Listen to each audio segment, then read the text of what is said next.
Hello दोस्तों, स्वागत है आपका हमारे यूट्यूब चैनल याहू बाबा पे। ये हमारा सास कोर्स से रिलेटेड 11 ट्यूटोरियल है और इस कोर्स में आप सास के नंबर फंक्शन सीखने वाले हैं।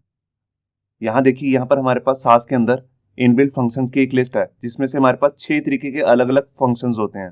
सबसे पहले है number function, string functions, colours, list, selectors और इंट्रोस्पेक्शन। इस वीडियो में आप नंबर फंक्शन सीखने वाले हैं। तो आइए देखते हैं हमारे पास सास के अंदर कौन कौन से नंबर फंक्शंस हैं। यहाँ पर देखिए, यहाँ पर हमारे पास 10-12 अलग अलग नंबर फंक्शंस हैं जो हम इस वीडियो में कवर करने वाले हैं। तो आइए शुरू करते हैं प्रैक्टिकल। सबसे पहले एबीएस फंक्शन से। एबीएस जो फंक्शन होता है ये हमारे को एब्सोल्यूट वैल्यू रिटर्न करता है। तो आइए देखते हैं प्रैक्टिकली। तो यहाँ देखिए, HTML के एडिटर में मैंने अपनी एक फाइल ओपन कर ली है। लेफ्ट साइड में आपको दिख रही होगी इनबिल्ट फंक्शन डॉट सास फाइल है। बिल्कुल उसी नाम की हमने यहाँ पर CSS की फाइल बनाई है राइट साइड में, इनबिल्ट फंक्शन डॉट CSS। तो सबसे पहले हम यहाँ पर अपनी एक क्लास बना लेते हैं जिसके अंदर हम अपना प्रैक्टिकल करेंगे। तो उसका नाम मैं रख देता हूँ टेस्ट। अब इसके अंदर मैं एक CSS की प्रॉपर्टी ले लेता हूं जिसके अंदर मैं अपने सारे नंबर फंक्शंस की प्रैक्टिकल करने वाला हूं। तो उसके लिए मैं यहाँ पर यूज करता हूं मार्जिन। तो सबसे पहले जो हमारा फंक्शन है उसका नाम है ABS। ABS मतलब एब्सोल्यूट। एब्सोल्यूट जो फंक्शन है ये हमारे को हमेशा एब्सोल्यूट वैल्यू रिटर्न करता है। देखिए, अगर मैं इसमें नेगेटिव वैल्यू भी डाल दूं और मैं फाइल को सेव करूंगा तो देखिए हमारे पास यहाँ पर एब्सोल्यूट वैल्यू आ गई है। उसने नेगेटिव वैल्यू हटा दिए, यहाँ से सिर्फ हमारे को 10 पिक्सल दे दिया। अगर मैं इसमें से माइनस भी हटा दूं तब भी हमारे को एब्सोल्यूट वैल्यू रिटर्न करेगा जो अभी आपको दिख रही है। ये देखिए। अब इसके बाद मैं आपको दूसरा फंक्शन बताता हूं जिसका नाम है सेल। सेल जो फंक्शन होता है ये हमारे को ऊपर वाली वैल्यू रिटर्न करता है। अगर हमारे पास फ्लोटिंग वैल्यू आ रही है, मतलब कि डॉट्स में वैल्यू आ रही है, तो ये हमारे को ऊपर वाली वैल्यू रिटर्न करेगा। जैसे ही आपको नाम से भी पता लग रहा होगा, सेल मतलब होता है सेलिंग। सेलिंग मतलब छत, छत मतलब ऊपर वाली जगह। तो ऊपर वाली वैल्यू रिटर्न करेगा। मैं आपको यहाँ पर डॉट्स में वैल्यू डाल के दिखाता हूँ।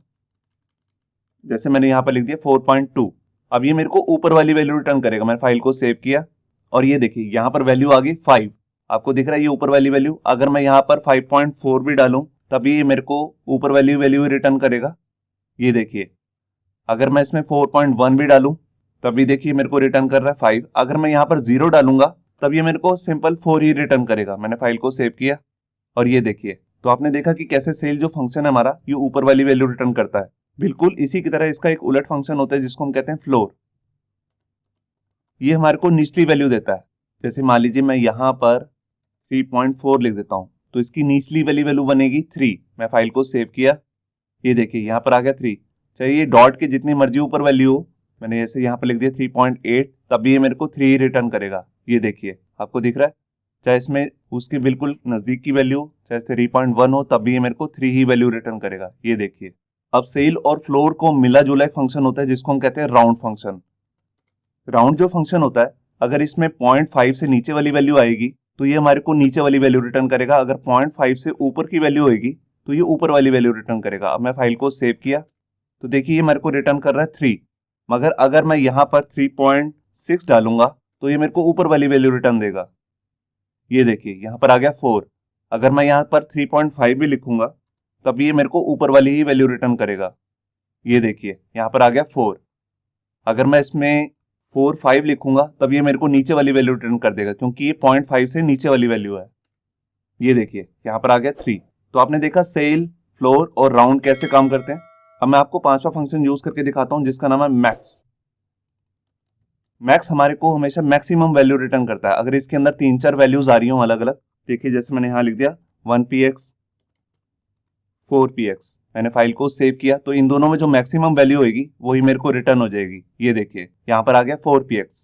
अगर मैं इसके अंदर एक वैल्यू और भी डाल दूं, अब इन तीनों में से जो उनसी मैक्सिमम वैल्यू है वो मेरे को रिटर्न कर देगा। मैंने फाइल को सेव किया और ये देखिए यहाँ पर आ गया 50 पिक्सल। बिल्कुल इसी से उलट एक फंक्शन होता है जिसको हम कहते हैं मिन। मिन मतलब मिनिमम फंक्शन।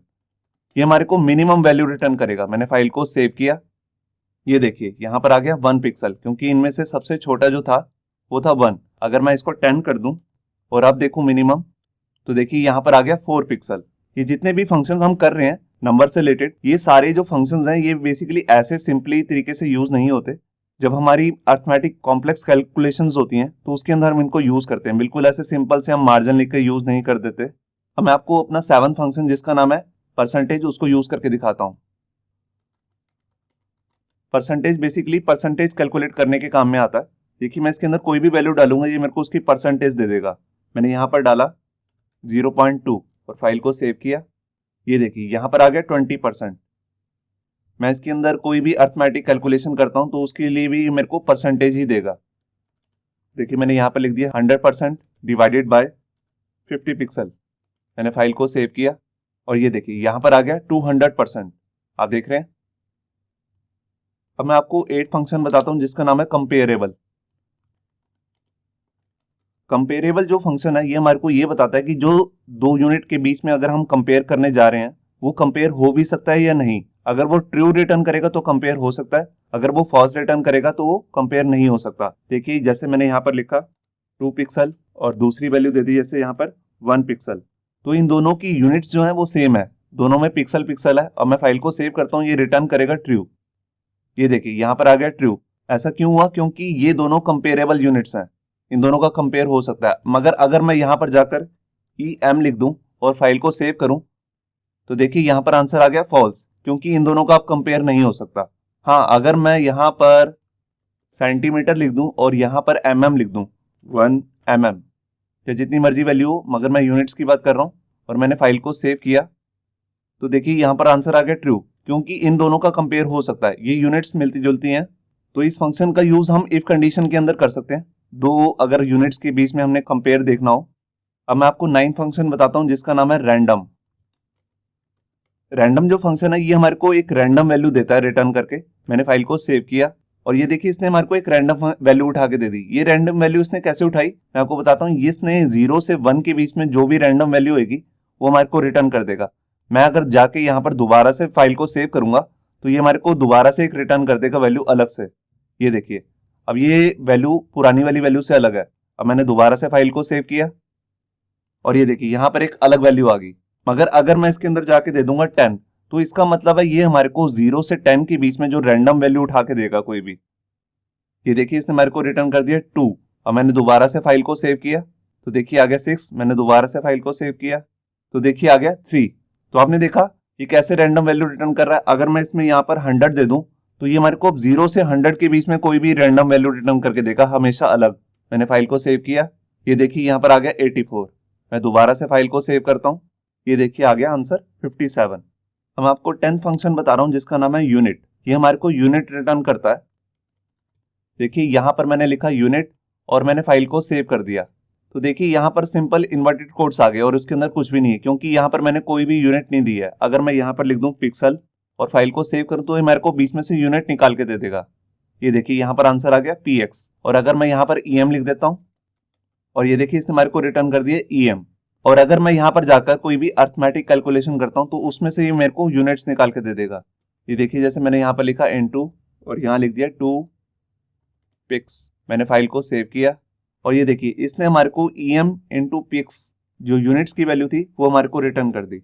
अब हमारे पास लास्ट फंक्शन जो रह गया उसका नाम है यूनिटलेस।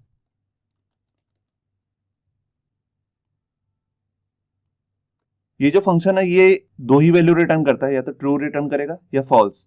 ये देखता है कि इसमें यूनिट दी गई है या नहीं। अगर दी गई है तो ये फॉल्स रिटर्न कर देगा, अगर नहीं दी गई तो ट्रू रिटर्न कर देगा। मैंने फाइल को सेव किया तो देखिए यहाँ पर आ गया फॉल्स, क्योंकि इसमें यूनिट दी गई है। और अगर मैं यहाँ से यूनिट हटा देता हूँ और फाइल को सेव करता हूँ तो देखिए यहाँ पर आंसर आ गया ट्रू।